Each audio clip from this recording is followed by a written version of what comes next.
What's up, everybody? I want to welcome you all to You Can Be Free, where I talk about real topics that people go through that you can be free from. Now, today I got my brother Harold with us. Uh, Awesome man of God with a powerful testimony. I don't want to do a big introduction. I just want to jump straight into your story. Man, you done talked, about how God He has delivered you from hate, drugs. You done some prison time. Probably one of the best testimonies that I've ever heard in my life. So we're just gonna jump straight into it. Okay. I guess I'll just start, with the beginning, of your story. You could just tell us, like, what was your childhood like? How was things, before you ended up, in prison and all that other stuff. Yeah, my childhood is kind of weird. I mean, it wasn't horrible. Mhm. I came from money. My family had money. We had motorcycles, boats. Nice house, well fed. Um, the one thing we didn't have is the love. There's a lot of beatings, behind the scenes beatings, and never do anything right. My mom, she dropped me off. Mom and dad got divorced. I'll start there. And when I was 2, and my real mom dropped me off at home. My dad's, because she had weekend visitation, and told me at 5 years old she's never going to pick me up again. So there's a little issue there. And then I just didn't understand why she would drop me off to a man that beats me all the time and stuff. And so that's kind of how I grew up, just being whooped for no reasons at all sometimes. My dad was a raging alcoholic, come home, scream, yell at stepmother. So it was rough, but nobody's seen it, you couldn't tell because we had everything. Mm-hmm. And so by the time I hit 16, I got tired of it, and I left, quit school, walked out of the house with my vehicle and that I'd bought and backpack full of clothes, and never went back. And ended up out in California and met somebody, got married, and lived out in California pretty much the rest of the time until just recently. So what happened? Should I say? Before you got to prison, like what led you to that lifestyle? I had a normal job. Everything was good. Married, had a kid, stepdaughter. And my wife let somebody in my daughter's life that I forbid. Mm-hmm. And said, no, this is not good. He's too old. She's too young. She didn't listen, and this guy broke my kid's legs. So we did what the normal family would do. Got the law involved and stuff, and that all backfired. He walked out of the courtroom laughing, like it was funny that he broke both my kids' legs, and I snapped. Mm-hmm. And I hunted him down, beat him half to death, put him in a coma, went to prison for 10 years for attempted murder, and he did die in a coma, but they couldn't re-sentence me, because I'd already been sentenced for attempt. Right. So basically I killed the dude. I mean, he did die from my actions eventually, but that's why I ended up in prison. So I talked to you about this before. A lot of this I already know. Right. This is just for the people. Who was you, or should I say Gus? Like how would you describe Gus, the person that you was before Christ? The person you was in prison. Oh, evil, rotten, hateful, prejudiced, pretty much hated everybody equally. Blacks more than anybody else, though, because the guy that hurt my son was black, which created even way more rage than I had. Mm-hmm. Which I had a lot of rage from my childhood, from the abuse and stuff. I'd already had rage issues, and so when a black man broke my son's leg, and was dating my stepdaughter, that created even more rage. Just lots of hate, just filled with hate. Mm-hmm. Hated society, hated law, cops, everything it stood for. Just everything changed, from even being able to think normal anymore. It just was out the window, and sudden you get involved in gangs while you're in prison, you know, you have to join a clique to stay alive and do what you gotta do, and, you know, so that involves racism and everything too, you know. God's awesome, man. I mean, we're sitting here talking, you know. Right, right. That's just amazing, amazing, amazing, the work that God does and how He changes things in you, you know, because we're sitting here. That's true. That's a miracle in itself, you know, and we couldn't have done this 2 years ago. You know, that's what all that situation and my upbringing in prison did to me. It made, you know, it didn't make me like that. It didn't do that to me. I put myself in that position. Mm-hmm. But by putting myself in that position, you know, you fall into these routines that you got to do. And 10 years changes you. It really changes things in your head and, you know, how you function and think. Walking through a grocery store, you know, in prison, you have to be polite. Everything's about respect. You know, you get out of prison after 10 years and somebody bumps into you and doesn't say excuse me. Mm-hmm. Man, in prison, that's a death sentence. You know, they straight kill you for that. You know, so just the thought process and everything, man, it's completely different. What would you say? Because a lot of people, you know, haven't even been to jail, you know, but they live a life of crime. You know, how would you describe prison life?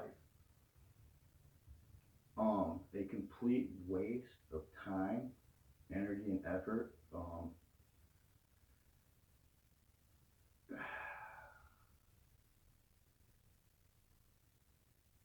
If it doesn't change you and destroy you, it'll make you.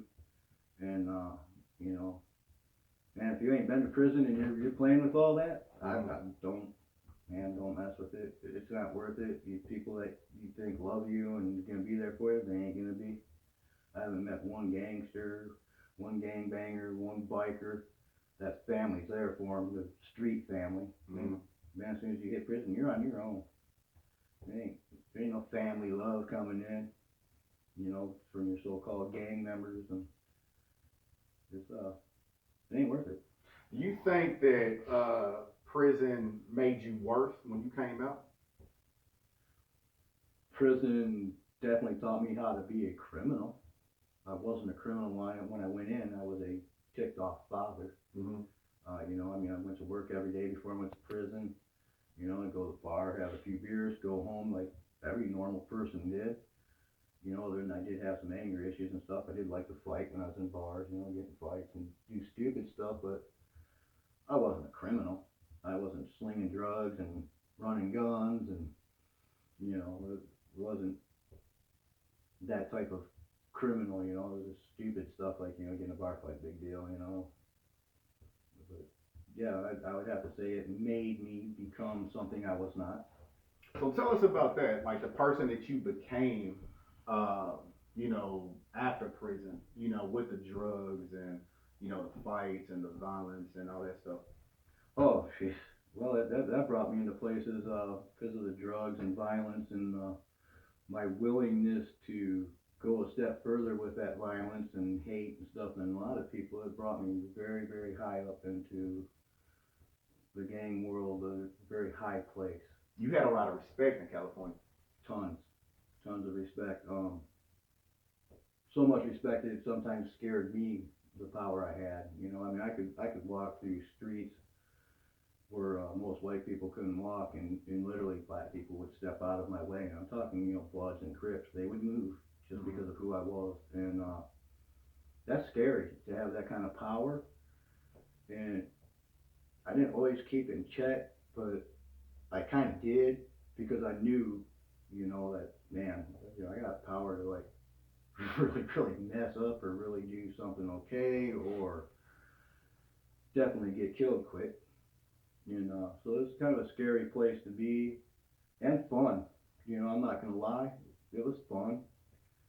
Also, you know, there was fun times, but you know, I've been shot, stabbed, um, ran over, drug down the road on my Harley underneath a pickup truck.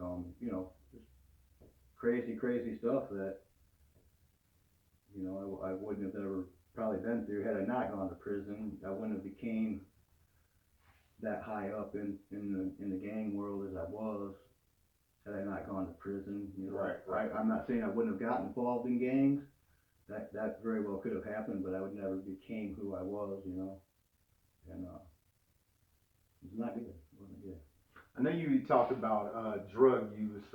Was it was it cocaine? Was it meth? Oh, methamphetamines and alcohol, all the time, every day, you know, non-stop. I mean, I had drugs, you know, that was my drug of choice. You know, I can go to sleep every night. A lot of people can't. I thought I was controlling it, but you know, that's a lie we tell ourselves. Mm-hmm. Um, in a dangerous world, you know, it's a dangerous world because nobody is reliable. You know, and when you're moving pounds and pounds, not just little 20s and stuff, you know, it gets dangerous and crazy. You know, and I was slinging guns. You know, I had a motor home full of guns, Mm-hmm. more than once, cross country. You know, bringing them in and selling them, and just crazy stuff. Yeah, one of the reasons why I wanted to, get you on my channel is because, I told you about some of the stuff that I do with the homeless shelter, and I meet a lot of men, Right. and they tell me when they come down for prayer, they'll say, I've been struggling with, alcohol, and I can't stop drinking, and I've been struggling with meth and stuff like that. Now, I've struggled with alcohol, but when it comes to meth and stuff like that, I didn't really get into that, so. I guess what really everybody want to know is like, how did you change? Like, what happened to bring you? Because you're not just a normal Christian. You really are in relationship. You for Yes. real about Jesus, and you really did change. Oh, yeah. So what happened in your life to draw you in? Because like how we was talking about before we start recording, like Right. we didn't find him. He Oh, yeah, found yeah, you. he found me. I wasn't looking. Didn't know he was lost. You know, I mean, that's my joke. I didn't know he was lost. Right, right. And I really wasn't looking. I met a woman that I absolutely loved, and she didn't really like the world I was living in, and you know, we talked about it and stuff, and she didn't really know how high up in this world I was. She knew I was up there and stuff, but she wanted what she calls a normal, boring life, you know. So I promised her I'd give her a normal, boring life, you know, and I didn't even know I was going to be able to walk out, you know, without getting killed. You know, that's kind of how it usually goes down, but because of the people I know and who I am and stuff, I kind of, God worked a lot of miracles and pulled a lot of strings on that and tugged a lot of hearts I didn't think could be tugged for me to walk away from what I walked away from without a kill on sight, you know, or having a patch cut off of me. I still have all my tattoos, nothing's covered, nothing's been blacked out, and I don't have the KOS on me. You know, that's God Himself. But what my defining moment was, we moved here to Tennessee, and I'm gonna give her boring and normal. I don't even know nothing about normal or boring. Right. You know, there's nothing normal and boring about my life, and I finally just I went nuts trying to do this normal, boring life that I don't know how to do, and just failing miserably. You know, not gaining any ground, not knowing what to do, not having anybody to cry out to, or knowing how to cry out for help or anything. Man, I hung myself. Um, cops cut me down. My wife had to see that. You know, they cut me down. I guess they pressed on my chest a couple of times or something. I don't know. I was pretty out of it, and wheeled me out to the hospital. You know, and of course I went nuts because they saved me, and ended up in jail. And Before we go there, what was going on in your life that made you get to that point? Was it just after everything? Because sin has consequences. yeah, Was it all the drugs, or was you just in an unhappy place in your life? it wasn't that. It was, the reason that was because I couldn't. Well, I didn't know how to function. Mm-hmm. I had no clue how to function. I wasn't making my wife happy. She was my fiance at the time. We weren't even married yet. Mm-hmm. I knew we were getting ready to break up. And I'm not the kind of guy that's used to things just falling apart. I'm the guy that makes things happen, you know, and always in control. You know, snap my fingers and things happen. Well, there's no finger snapping anymore. There's no nothing. There's nobody to talk to. I didn't know God at the time, you know. Wasn't looking for him, you know. My fiance had mentioned that, you know, she's seen a vision from God, and I'm like, you know, okay, she's a little out there, you know. And love her to death though, but her God thing, you know, we'll get around that. And I flipped out. I couldn't handle it no more. I couldn't take to letting her down, letting myself down, and just not being able to walk in a grocery store without getting a fight, not being able to go across town without yanking somebody out of a car window, you know, not knowing how to function at all in a normal way, you know. It's like decided it's just not even worth it, and so not knowing that there's a God to turn to, Right, right. and so that's why I hung myself, you know. And then they, you know, went to jail, and I did it again, you know. Twice. I wasn't done. Wow. Wasn't done. You know, they saved me. And I'm not the kind of guy that fails. You know, I'm failing at life, and I'm going to kill myself. I'm going to kill myself. Yeah. You know, they interrupted it once. They ain't gonna interrupt it this time, and so I hung myself again, and some clown had to blow the whistle, you know, and let the guards know I was hanging. And this time I had hurt my larynx pretty good. Didn't crush him totally, but I injured him pretty bad. I couldn't talk for a long time. I was dead this time. They had to give me CPR, mouth to mouth, refibrillate me the whole 9 yards. I was still apparently, from what I understand, from the time they cut me down, got me on a gurney, and got me downstairs. This is all in. That's the name of the deal there in Murfreesboro. 940. 940. By the time they got me in an ambulance, that's when my heart finally started beating. So I don't know how long that is, but I know jails, they don't get you to an ambulance, get you to the hospital real quick. Right, right. So they had to work on me for a while to bring me back, and I ended up they sent me to a place called Middle Tennessee Mental Health, which I'd already been there once for 3 days, and they didn't do anything except follow me around and watch me, you know, and then send me back to jail. This time I said, look, man, you know, y'all didn't do nothing for me last time I was here. Obviously I got a problem. I don't want to be alive. Y'all keep saving me, so either you need to help me or leave me alone, one of the two. And I ended up being there for about 7 days. But in the process, there was a guy there walking around mumbling to himself, and nurses following him, you know. And apparently he's a full-time resident there, is what I understand now. It was told after. He's like a full-time resident, and he hadn't talked for several years, and nobody there has ever heard him talk. He just mumbles and walks around, and they chart him and stuff, and every once in a while he bangs his head on walls and mumbles. He walked up to me and he looked at me and said, "Gus, stand up, brush your knees off, look up, don't ever take your eyes off of me." And then walked away, and the nurse passed out. And from that moment on, I knew there was a God, and I haven't took my eyes off of him since. So look, this guy haven't talked in 2 years. 2 years. And he came up and talked to you. Called me by name. Now, I'm new in Tennessee. I don't know nobody in Tennessee, really. I ain't been here long enough to know but a couple people. This dude walked up to me and called me by my name and said that. Wow. And the nurse passed out when I mean, he talked as plain as I'm gonna pass out too. I mean, plain as daylight, like we are right now, man. So blew me away. I'm like, all right, so now what, you know? Right. So yeah, God knocked on my door, and I've been chasing him for since, man. I ain't gonna stop. There's nothing to make me stop. That's a blessing, man. It's amazing, and made it totally so real to me, and you know, and it's a matter of life and death to me.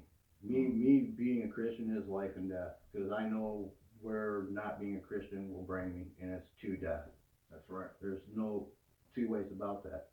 So I won't never stop seeking him, praising him, and doing and following his will, man. It's just life and death to me. What about, you know, the drugs and the drinking and all that? Took it. Gone. He took it just like that. Gone. Haven't touched them since. That's a blessing, man. What about just gone. No withdrawals, no urge to run out and do them, nothing, man. I mean, it disgusts me to think about the fact that I used to do that.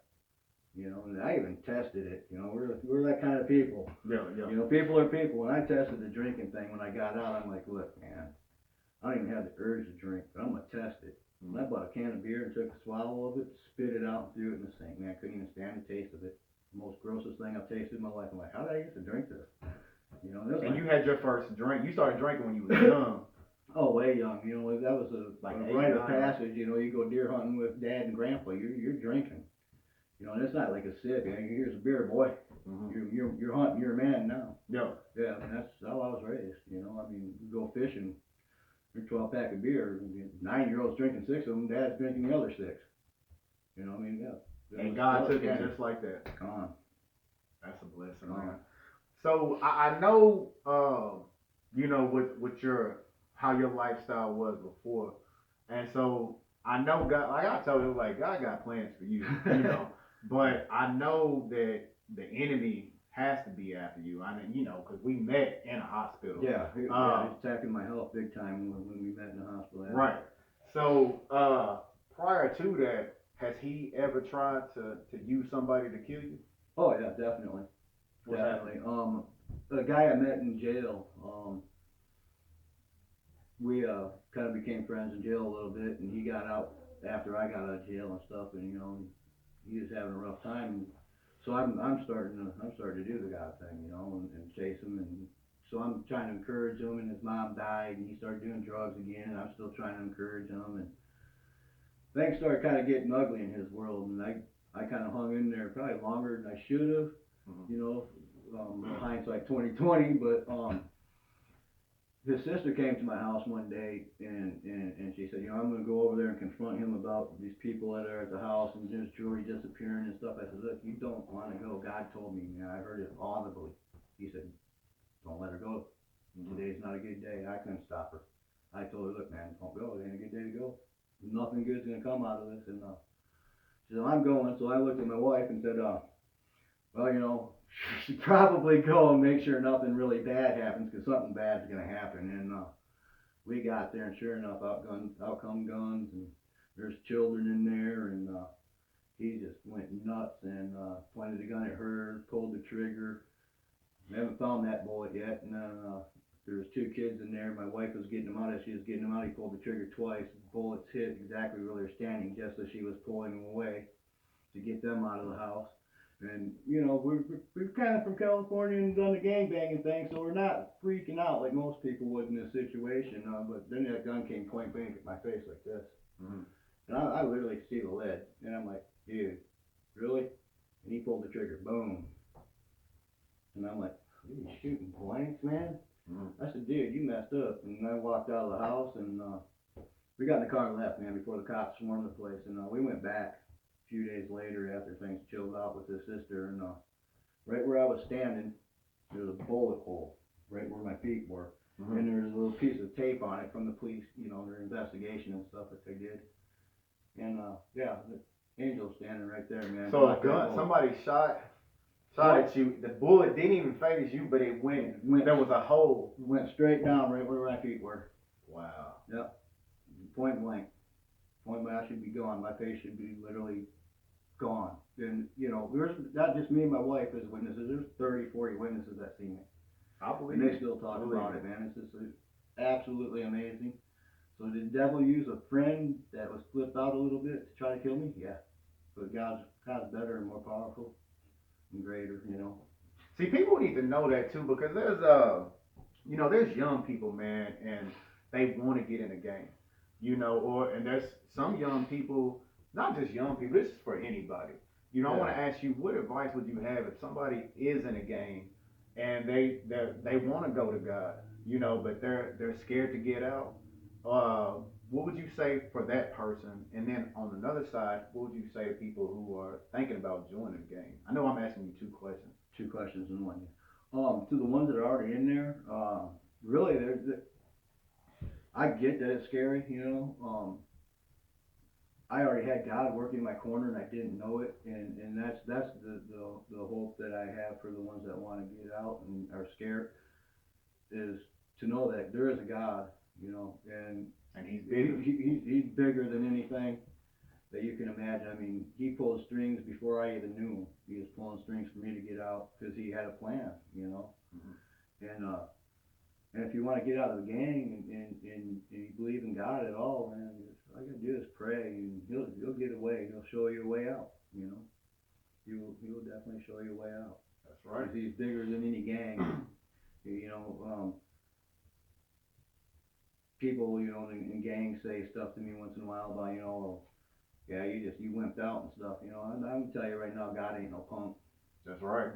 God's no punk, man. He went into synagogues and flipped tables over and yanked people around and flipped out. He ain't a punk. You know, to live back then and you know, to walk up to the Roman soldiers, knowing he's gonna go to the cross. That's a bad dude. Right. That's one bad dude right there. Knowing he's going to die for our sins, you know, and just go willingly. That's a bad dude. Right.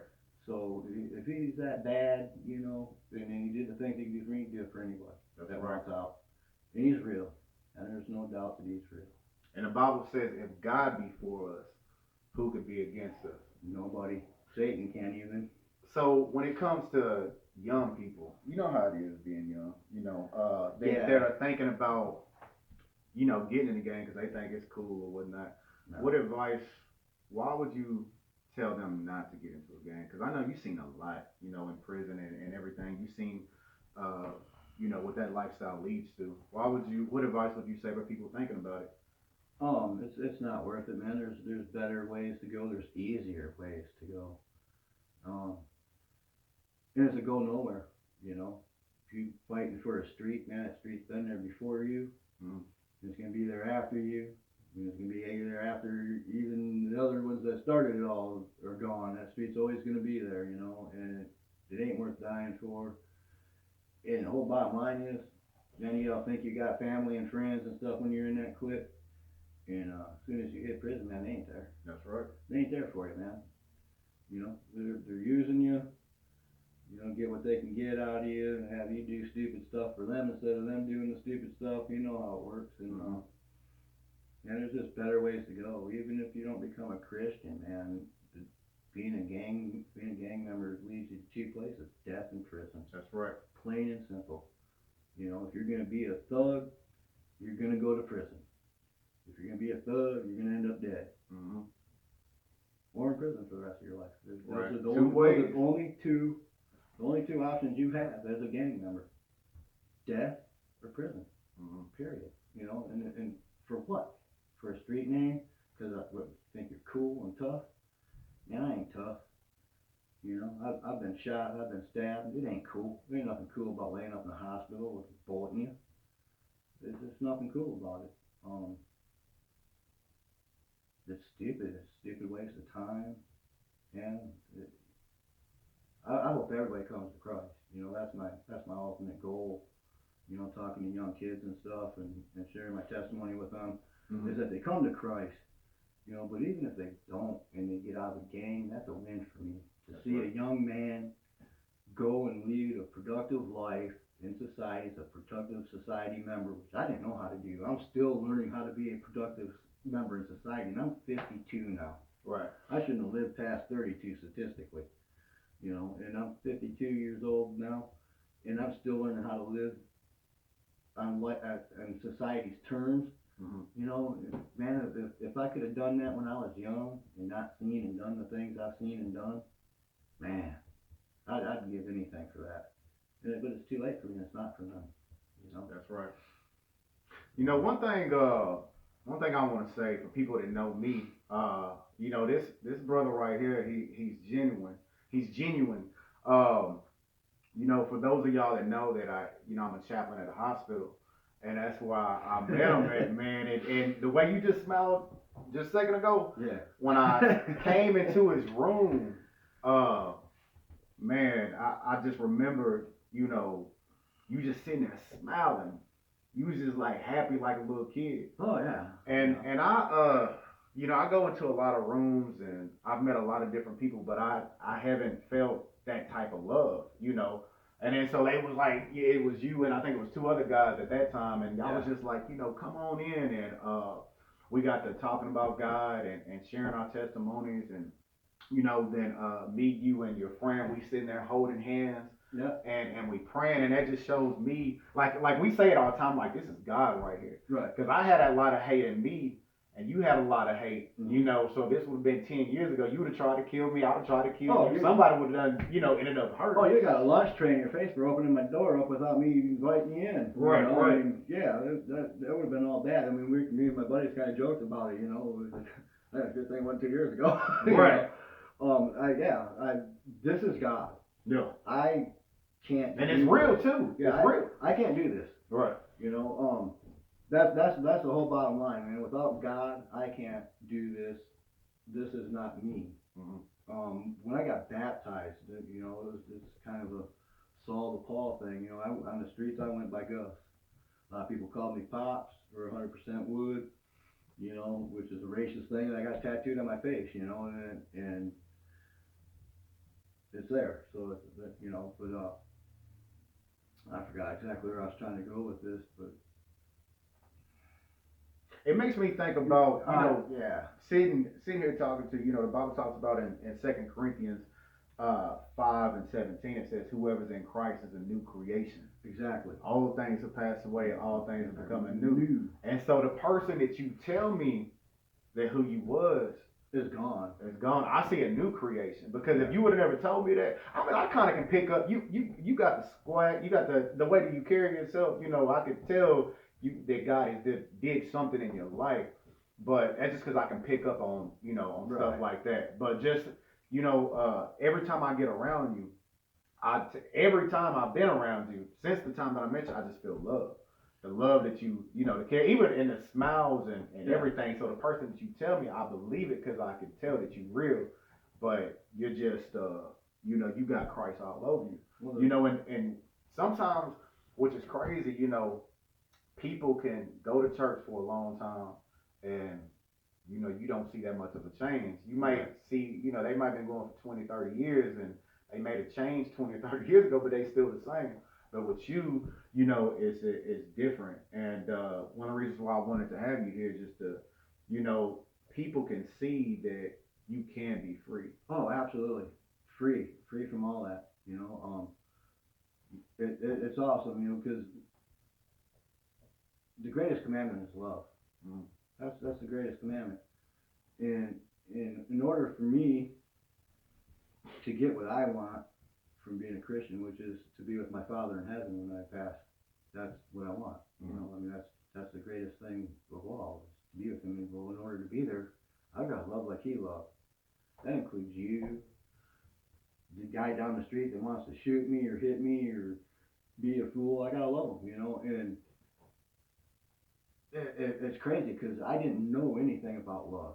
I didn't know how to do that. I didn't know how to love you as a human being and a soul and or as a person, let alone a color. Mm-hmm. Let's take that out of the equation. Period. It didn't matter. I didn't know how to do that. I didn't know how to love my wife.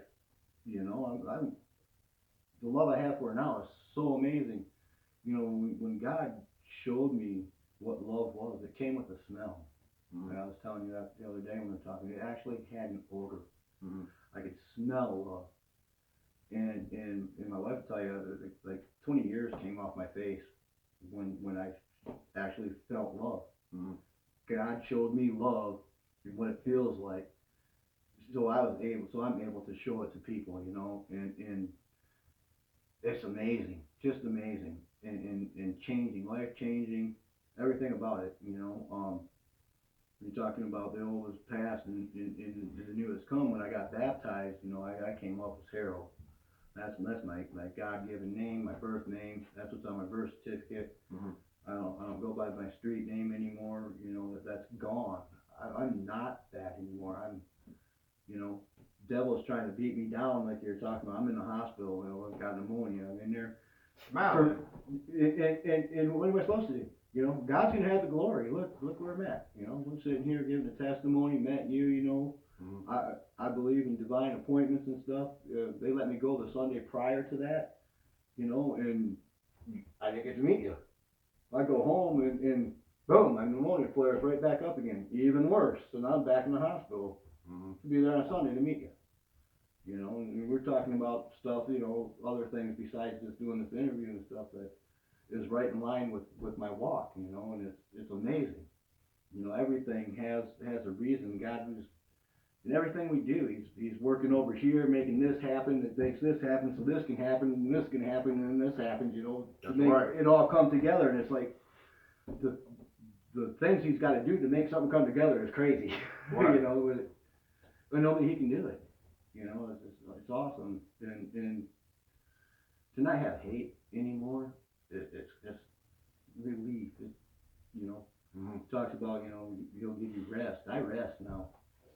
I didn't used to be able to rest. I'd sleep with one eye open, and this is for real, man. It's no joke. My wife will tell you, I'd sleep with one eye open, and I could tell you what was being said in my room while I'm sleeping. You know, and tell you who was in and out of my house while I was sleeping. Right.